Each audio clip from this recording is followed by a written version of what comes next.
একটা জায়গা যেখানে ঢেউয়ের শব্দে যেন গান গায়, যেখানে সূর্যাস্ত হয় যেন ছবির মতো। আজ আমরা চলেছি বাংলাদেশে পৃথিবীর সবচেয়ে দীর্ঘতম সমুদ্র সৈকত কক্সবাজারে। সন্ধ্যাবেলা ঢাকার কোলাহল থেকে আমরা রওনা দিলাম কক্সবাজারের পথে। যাত্রাটা লম্বা হলেও সত্যি বলতে কি, যত এগোচ্ছিলাম ততই উত্তেজনা বাড়ছিল।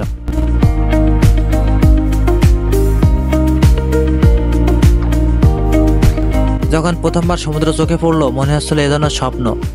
দিগন্ত ছুঁয়ে ঢেউয়ের পর ঢেউ, যেন হারিয়ে যাওয়ার এক আশ্রয়। এরপর শুরু হলো আসল মজা। বিচের ধারে ঘোড়াছোটা, চারপাশে নারিকেল পানি আর ভাজা চানাচুরের ঘ্রাণ। কিছু মানুষ বালিতে বসে সেলফি তুলছে, আর কেউ সাগরে ঝাঁপ দিচ্ছে আনন্দে। আর আমি ঢেউয়ের মধ্যে দাঁড়িয়ে জীবনকে আবার নতুন করে অনুভব করছিলাম।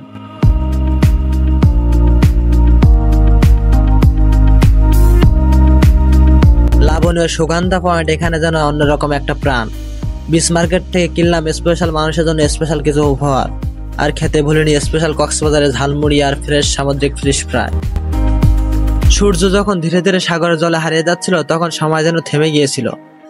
এই মুহূর্তে বোঝা যায় সৌন্দর্যের কোনো ভাষা প্রকাশ করা যায় না, অনুভব করতে হয়।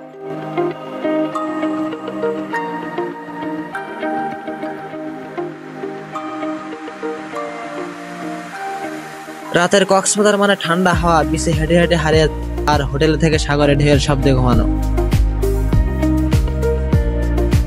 পরদিন সকালে আমরা ঘুরে আসলাম হিমছড়ি আর ইনানি। পাহাড় আর সাগরের এক অনন্য মেলবন্ধন।